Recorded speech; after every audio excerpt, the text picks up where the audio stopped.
pessoal, eu sou o professor Wesley Souza e nessa aula nós vamos conversar sobre mais um tema da atualidade. Nessa aula a gente vai conversar sobre um fenômeno que tem acontecido na Europa chamado Brexit, que é a saída do Reino Unido do grupo, do bloco econômico, que é a União Europeia. Esse fenômeno é um fenômeno relativamente recente, contudo ele pode trazer muitas implicações para o mundo em geral, em especial para a Europa, mas para o mundo em geral, podendo atingir até a gente aqui no Brasil.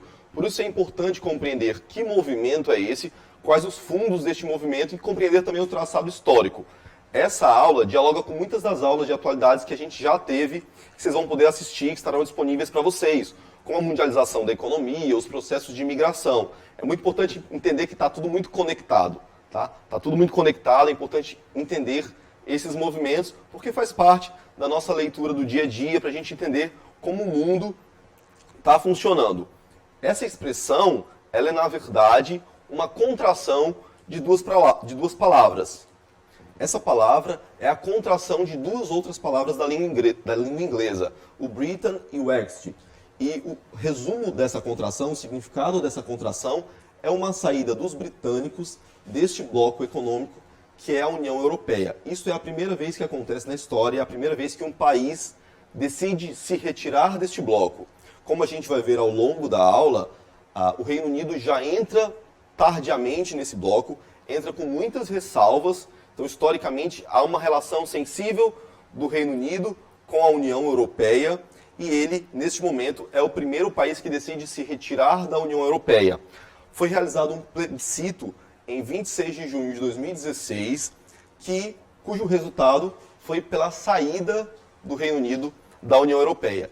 É importante conceituar para que a gente entenda exatamente o que é. O plebiscito é uma consulta feita diretamente ao povo por meio de votação do tipo sim ou não. Você concorda com essa saída ou com a manutenção, né, e você vai votar sim ou não. Há a respeito de um assunto específico. E aí a gente precisa diferenciar, porque plebiscito também é um mecanismo de consulta popular presente na Constituição brasileira. Ele está presente em várias constituições, como a inglesa, ele está também presente na Constituição brasileira. E nós temos dois modelos de consulta popular. O plebiscito, que foi esse utilizado nesta votação, e o referendo. Qual que é a diferença entre eles? O plebiscito é uma consulta anterior à elaboração daquela lei. O referendo vai referendar, vai confirmar aquela lei. Então, o referendo é uma consulta posterior à criação daquela lei. Então, as pessoas, a população daquele país, no caso do Brasil, do Reino Unido, ou de um outro país que tenha esse mecanismo previsto constitucionalmente, vai escolher referendar, confirmar ou não aquela lei elaborada pelo parlamento. Enquanto isso, o plebiscito é uma consulta prévia. Antes dessa tomada de decisão, antes da elaboração dessa política ou dessa lei, a gente consulta o país para saber a opinião das pessoas e, a partir disso, você constrói, toma essa decisão, faz essa elaboração dessa lei ou dessa política pública. E aí vale entender uma coisa, o Reino Unido, ele é uma aglomeração política de vários países constituintes. Ele se torna um país a partir da aglomeração de países constituintes e aqui a gente tem os percentuais de votação desses países acerca dessa questão. Então, em todos os 4 países que constituem o Reino Unido, foi realizado esse plebiscito para decidir, né, se coletivamente eles escolheriam sair ou permanecer na União Europeia. O resultado é que, na Inglaterra, você tem uma maioria favorável à saída, à retirada, né, do Reino Unido da União Europeia. No País de Gales, você também tem um resultado favorável. Na Escócia, você tem um resultado pela permanência na União Europeia. E na Irlanda do Norte, você também tem um resultado pela permanência. Você vai perceber que os percentuais são bastante apertados, assim, né? Existe muita dúvida, existe um debate muito aprofundado lá e com muitas dúvidas sobre os benefícios e os prejuízos da permanência ou da retirada. Contudo, especialmente porque a Inglaterra é o mais populoso deles, o resultado final dessa votação é de 51,9% por abandonar e de 48,1% por permanecer. Diante desse resultado, a gente tem então a instituição, né, pelo menos a decisão, dessa retirada. Só que o processo de negociação dessa retirada ele é muito sensível. Ele é muito trabalhoso, porque é a primeira vez que acontece na história, então ele é singular também. É a primeira vez que os países da Europa vão discutir como serão as tratativas a partir do momento em que acontecer aquela saída e como vai ser esse processo de retirada de um país desse bloco econômico. Então, por isso, nós vamos observar depois que esse processo já demora algum tempo. Nós estamos em 2020 e essa votação aconteceu em 2016. Nós temos 4 anos e essa retirada ainda não aconteceu. Alguns primeiros ministros já passaram pela Inglaterra e não conseguiram efetuar esse processo, né? Efetivar essa saída.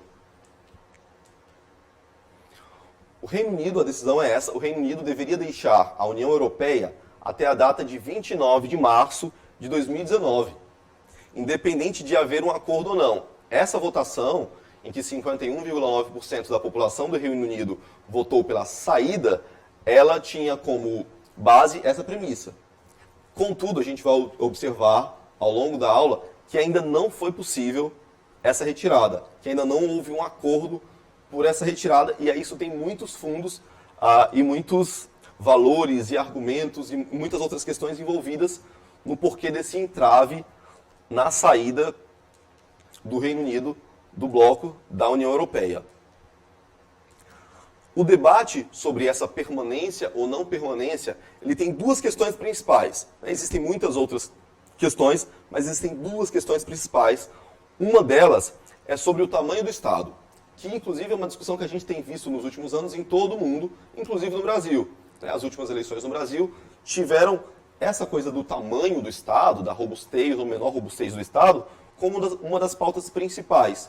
Isso tem a ver, como veremos inclusive em outras aulas, com um debate que acontecia desde a Guerra Fria, capitalismo versus socialismo. A gente percebe um reavivamento desse debate em formatos diferentes, em moldes diferentes, mas cuja dicotomia é a mesma, Estado maior ou Estado menor. Então, essa é uma das pautas da discussão dessa retirada, e a relação que a gente faz é da influência da União Europeia na soberania do Reino Unido. Porque o que acontece?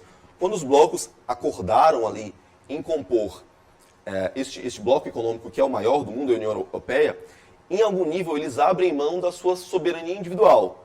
Porque, por exemplo, você tem a livre circulação de pessoas, de mercadorias, de produtos. Então, a propriedade e a legitimidade do país de delimitar suas fronteiras e de estipular como deve ser o ingresso e a saída de pessoas por suas fronteiras, processos de imigração, de emigração, eles precisam e podem, são direito dos países delimitarem. Só que você, quando entra num acordo desse de livre circulação, você abre mão dessa parcela da sua soberania em troca de eventuais vantagens que essa livre circulação pode te oferecer. E uma outra pauta, e talvez a pauta principal nesse debate, é um debate entre xenofobia e políticas migratórias. Essa crise migratória que a gente observa na última década, especialmente na Europa, tem pautado muito dos debates ali, e a gente observa também um debate de cunho nacionalista muito forte emergindo no mundo. No Brasil, nos Estados Unidos, na Itália, na Inglaterra, no Reino Unido, na Europa em geral. Essas são 2 pautas principais, contudo, elas têm implicações econômicas. E muito provavelmente é o entrave econômico dessa discussão que impede que essa retirada já tenha acontecido. Afinal, a votação aconteceu em 2016, nós estamos em 2020, já são 4 anos, e ainda não se conseguiu decidir e efetuar essa decisão tomada num plebiscito pelo povo do Reino Unido.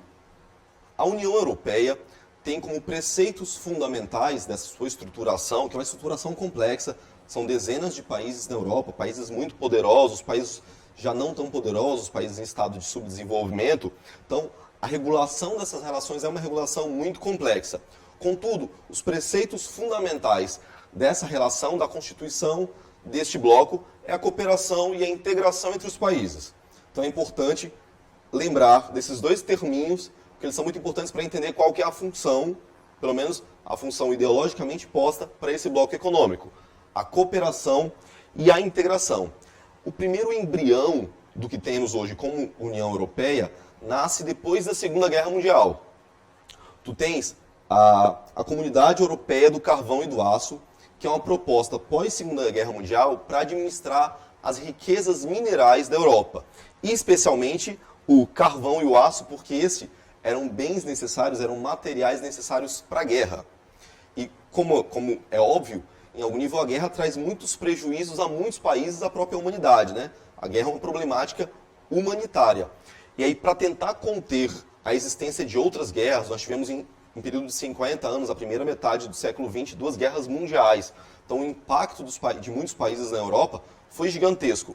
Esse embrião do que nós temos hoje como União Europeia também surge como um elemento de tentativa de pacificação daquele espaço geográfico do mundo. Então, ele administraria as riquezas minerais, que vale lembrar, são essenciais para a guerra. Então, se você tem uma administração conjunta do aço e do carvão, pelo menos naquele momento, que eram produtos necessários para o empreendimento de conflitos bélicos, tu tem a possibilidade de controlar que esses conflitos aconteçam. Então, a criação disso tem como foco esse controle. Ao longo de muitos anos, esse processo vai amadurecendo, tu tem a entrada de outros países, tu tem alguns tratados acerca de várias questões. E, em 1985, acontece a abertura das fronteiras internas entre os países signatários, os países que comungavam nesse acordo, incluindo países que não faziam parte do SECA, né? E vale lembrar, o Reino Unido continua ali separado. E aí a gente vai depois observar quais características fazem com que o Reino Unido se mantenha ali isolado, se mantenha distante deste bloco. Depois ele entra nesse bloco com algumas ressalvas, como nós observaremos. Contudo, em 1985 a gente tem mais esse tratado, mais esse acordo que é muito significativo para a configuração atual do que a gente tem como União Europeia.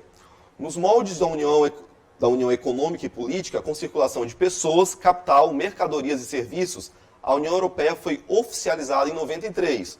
Contudo, vale lembrar que o desenho dela, que o embrião de formação disso, vem desde o final da Segunda Guerra Mundial, especialmente administrando as riquezas minerais da Europa, que eram essenciais para um eventual conflito bélico. A Europa sai de uma Segunda Guerra, ela precisa se precaver de que não haverão mais guerras naquele território, porque você tem países dizimados, populações dizimadas, um empobrecimento muito grande de muitos países, e o que tu precisa é garantir que não haverão mais conflitos. Como é que eu vou garantir isso? Eu vou garantir isso criando um bloco que vai gerir as riquezas minerais desse território, amarrando dessa forma a possibilidade de guerra entre esses países. Em 2017, o bloco foi configurado nos moldes que segue até a atualidade. Então, como a gente olha para o bloco hoje, as suas divisões, as suas várias instituições, isso foi definido em 2007, pelo Tratado de Lisboa. Hoje são 28 países e 7 instituições que compõem a União Europeia. Vamos dar uma olhada nas instituições. A gente vai falar um pouco dessas 7 instituições que compõem o Reino Unido. São 28 países e 7 instituições. Por que é importante compreender um pouquinho do funcionamento de cada uma delas? Porque o processo de retirada do país dessa união demanda a análise de alguma dessas instituições. Por isso que o processo é tão complexo. Então, a negativa em uma instituição dessa faz o processo voltar para a fase anterior. Como a gente vai ver, na verdade, o processo de saída do Reino Unido da União Europeia está nos estágios iniciais ainda. Na verdade, não conseguiu sair nem da decisão do país. Eles não tiveram ainda nenhuma aprovação no Parlamento Britânico de um plano de retirada. E o que pode acontecer, na verdade, é uma tomada de decisão do primeiro-ministro de sair abruptamente, o que pode gerar muitas problemáticas para o Reino Unido, para a União Europeia e para o mundo em geral. Então, o Conselho Europeu reúne chefes de governo e Estado para definir as diretrizes do bloco. O Conselho da União Europeia é um conselho de ministros. Ele reúne um membro de cada governo e tem funções legislativas, funções de elaboração de leis. Quando a gente fala de legislativo, a gente está falando de elaboração de leis. O Parlamento da União Europeia ele é formado por 751 eurodeputados, eleitos proporcionalmente pela população dos países e diretamente neles. Lembra que a gente falou da coisa da soberania? Entender a atual configuração do mundo demanda necessariamente entender o conceito de soberania dos países. Então, às vezes a gente vê uma crise em um país, uma guerra civil ou algum outro caso, é tão difícil interferir ali né, as Nações Unidas ou um outro órgão, tem muita dificuldade em interferir em determinados casos, em determinados países, porque os países têm uma soberania. Então o país ele é independente, ele é legítimo para decidir as suas questões internas. Quando você adere a esse bloco econômico com essas características, ao bloco da União Europeia, você abriu mão de uma certa parcela dessa soberania em função de eventuais benefícios. O Parlamento da União Europeia nos faz entender um pouco isso, porque é um parlamento de um bloco continental que elabora leis para todos esses países. Então, todos esses países seguirão leis elaboradas num parlamento supranacional. Né? Então, assim, você tem uma retirada de uma pequena parcela da soberania do país em função de uma constituição maior. Isso é bastante importante para entender não só a configuração do mundo, mas a configuração da soberania nacional de cada país.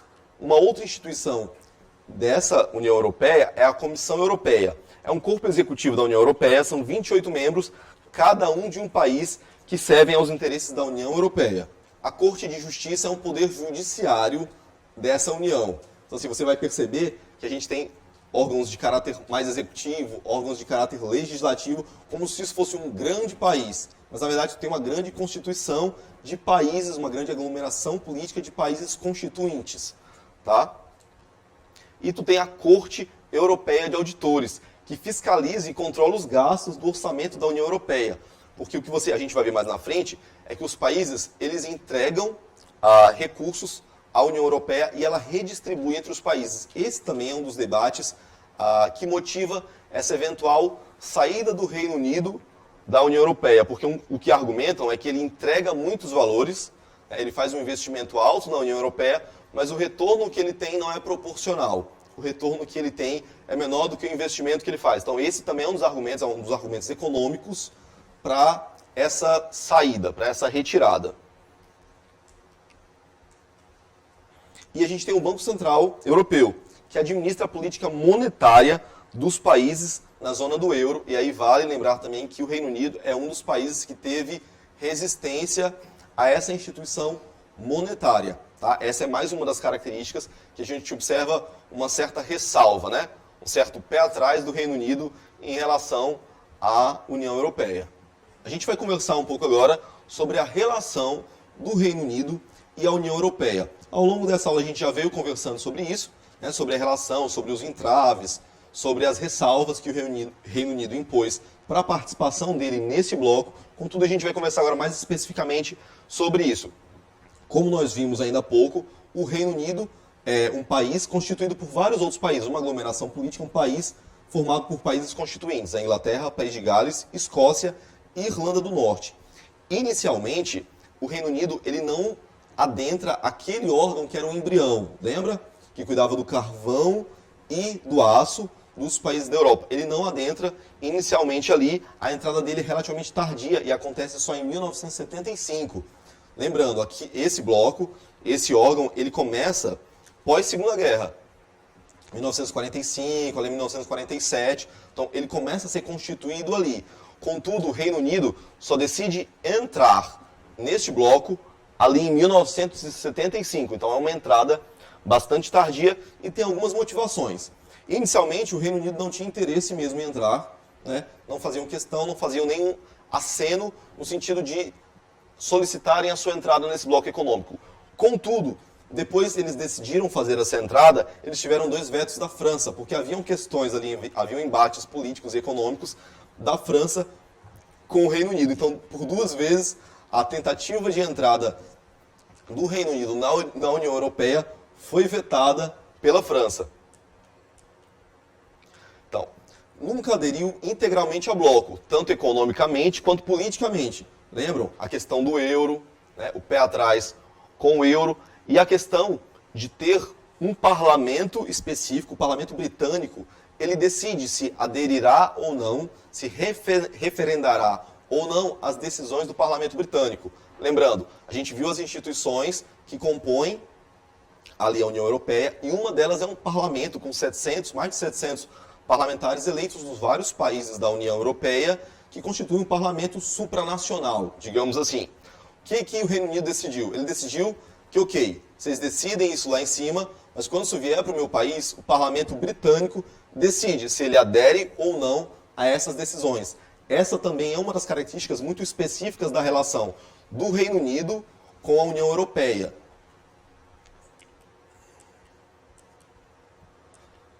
E aí isso tem algumas motivações, e essas motivações dizem respeito ao debate que foi empreendido no país nesses últimos anos para referendar, para que por meio desse plebiscito as pessoas votassem e decidissem sobre a saída ou não.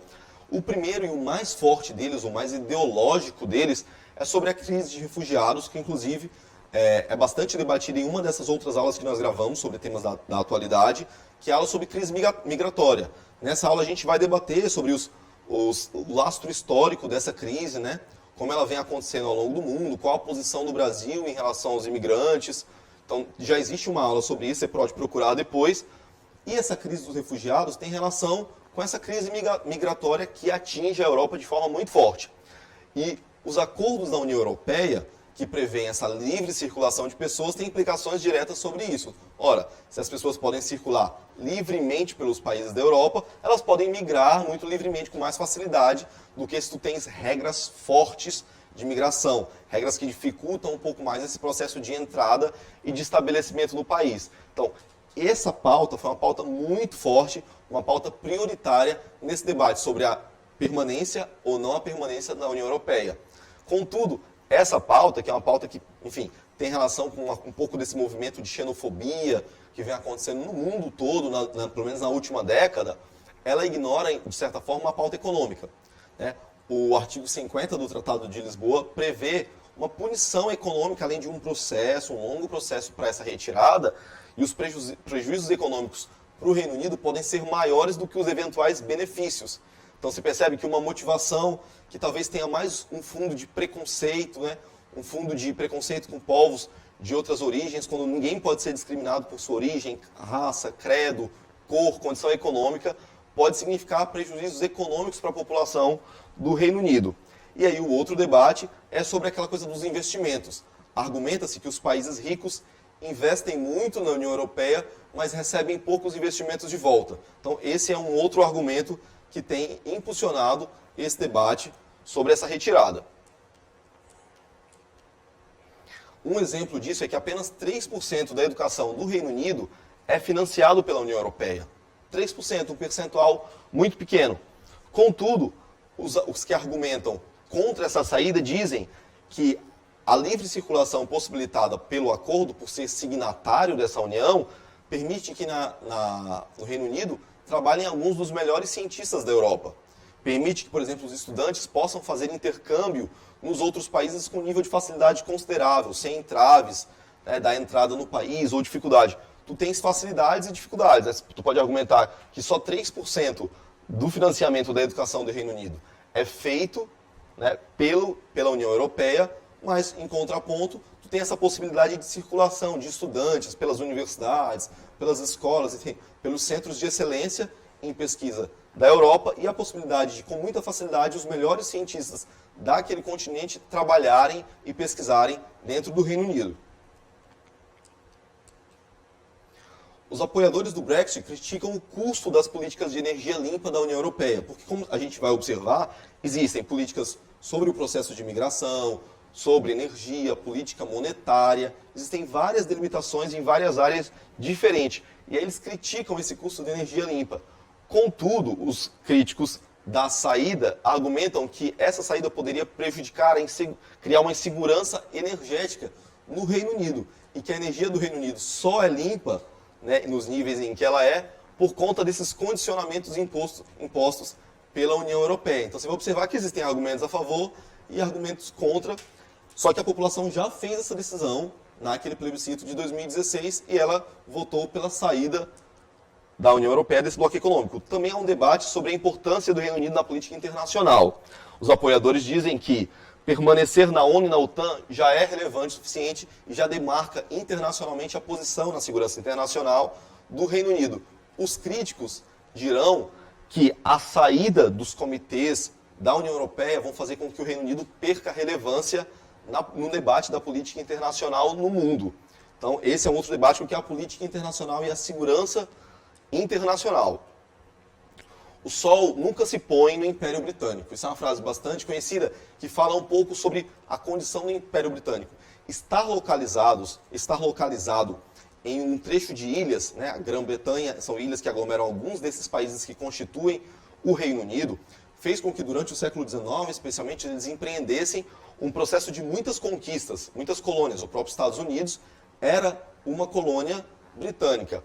Então, eles diziam isso porque o Império constitui toda a metrópole e todas as colônias, né? Então, ele tinha colônia na África, colônia na Ásia, colônia na América. Então, quando o sol se punha em uma parte do mundo, eventualmente no Reino Unido, ele estava nos Estados Unidos, ou ele estava na Ásia, ou ele estava na África.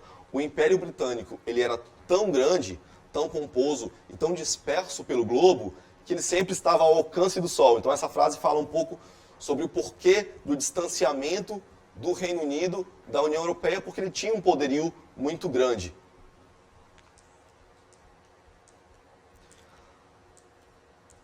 Tá, vamos falar sobre o processo, né? Eu venho falando ao longo da aula que o processo é bastante complexo. O primeiro deles é o plebiscito, que já aconteceu em 2016. Mais ou menos 52%, foi 51,9% dos votantes escolheram a saída, a retirada, né? O Brexit.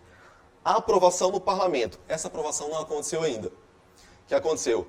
O primeiro-ministro naquele período, em 2016, que era o Cameron, ele era contra a retirada, ele fez campanha contra.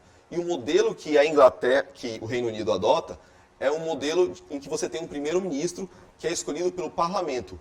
E esse primeiro-ministro, quando ele perde apoio popular, quando ele perde apoio do parlamento, ele renuncia. Porque ele percebe que ele não tem mais condições de estar naquele cargo, porque ele não tem mais capital político suficiente. Quando Cameron recebe o resultado do plebiscito, ele percebe que a campanha dele não foi suficiente, né? O uso da figura, o capital político dele não foi suficiente para que a permanência vencesse. Então ele abre mão do seu mandato, ele renuncia, o que é um processo normal. É diferente do Brasil. No Brasil, o processo que a gente tem para retirada do presidente, porque somos um país presidencialista, é o impeachment. É um processo um pouco mais demorado, um pouco mais complexo. Lá, nos países que adotam o parlamentarismo, tu tens apenas um voto de desconfiança. Se os parlamentares começarem a dar voto de desconfiança sobre o primeiro-ministro, ou se ele perde capital político, ele é obrigado a renunciar. Depois do Cameron, tu tem a Theresa May, que tenta durante algumas vezes enviar projetos com o plano de retirada, porque é um plano complexo, e os projetos são reiteradamente desaprovados pelo Congresso, inclusive com votações expressivas. Depois de 3 tentativas, a Theresa May é obrigada a renunciar, porque ela também já não tinha mais capital político para se manter como primeira-ministra do Reino Unido. E aí a gente tem a eleição do Boris Johnson, que é o atual primeiro-ministro do Reino Unido, inclusive defendendo muito essa pauta de retirada a todo custo. Né? O Boris Johnson tem falado sobre isso, sobre uma retirada a todo custo do bloco. Contudo, essa aprovação ainda não aconteceu no parlamento. Uma eventual retirada a todo custo pode fazer o Boris perder o capital político e ter que renunciar também, para a gente ver o quão complexa é a situação. Depois de uma eventual aprovação no parlamento, eles têm que avisar o Conselho Europeu. Lembram? Isso pode ser feito a qualquer momento, né? A partir da tomada de decisão, no parlamento britânico, você avisa ao Conselho Europeu. Depois disso começam as negociações. Você vai negociar como é que vai funcionar a fronteira, quais vão ser as tarifas, como é que vai se dar a circulação de pessoas, de produtos, de negócios. Então isso pode durar 2 anos, tem um prazo de 2 anos, que pode ser prorrogável por mais 2 anos. Então, a gente ainda está nesse passo aqui. Percebam, é um processo realmente muito complexo, porque envolve uma singularidade. Nunca um país saiu desse bloco, e o Reino Unido, pelo tamanho, pela importância histórica, econômica, militar que ele tem no mundo, se torna ainda mais difícil essa tomada de decisão. Depois da aprovação no Conselho Europeu, você vai ter a outra fase, que é a ratificação do Parlamento Europeu. Lembra? O Parlamento é aquele que tem mais de 700 deputados escolhidos em toda a Europa. Contudo, a aprovação no Conselho Europeu, ela depende de algumas condicionantes. Pelo menos 20 dos 27 países têm que votar a favor, ou seja, 20 dos 27. Contudo, esses 20 têm que representar pelo menos 65% da população do bloco. Não é tão simples assim. Se você consegue os 20 votos, mas a população desses 20 países não correspondem a pelo menos 65%, nada feito. Mais uma problemática. Feito isso, vem para a ratificação do Parlamento Europeu, que é aquele parlamento que tem 700, mais de 700, 751, salvo engano, e aí a maioria simples. Maioria simples é 50% mais um. Esse talvez seja um processo menos complexo, mas são várias fases, e essas fases estão descritas lá no Tratado de Lisboa, que foi um tratado que configurou o bloco como ele está posto hoje. Existem alguns impactos, né? É inevitável que isso cause impactos. Um deles é a economia. Existe uma previsão de indenização a ser paga no momento dessa saída. A previsão é de 31 bilhões de libras, isso dá mais de 200 milhões de reais. 200 bilhões de reais. Isso vai variar do câmbio, né? Como é que o câmbio está, mas só para ter uma noção. Muito mais de 200 bilhões de reais, porque essa previsão foi feita anos atrás. Em 2018, 42 pessoas deixaram o Reino Unido em direção à Holanda. Só em 2018, 42 empresas deixaram. A previsão é que esse movimento aconteça com pelo menos 250 empresas. E a gente tem a questão da migração, que como a gente já viu, foi a questão principal no debate, né? Esse temor de movimentos migratórios, a crise migratória que acontecia pela Europa. E um fator que acontecerá, muito provavelmente, é tu ter uma dificuldade no processo de migração, tu ter uma regulação mais dura em relação à entrada no Reino Unido. E, por consequência, de eventuais da população do Reino Unido em relação aos países da União Europeia. Muito importante entender esse movimento, porque esse é um fato histórico relativamente recente. O plebiscito foi votado há 4 anos, contudo as implicações dessa saída, caso ela de fato se concretize, afinal o processo é longo e ainda está nas fases iniciais, é que nós temos implicações tanto para o Reino Unido, para a Europa e também para o Brasil, né? Nós estamos num planeta só e o que acontece lá inevitavelmente reverbera sobre nós. Vamos aproveitar esse período de quarentena para estudar, para se atualizar sobre o mundo, para eventualmente se preparar para o Enem e para sair desse período melhor. Fique em casa e até mais.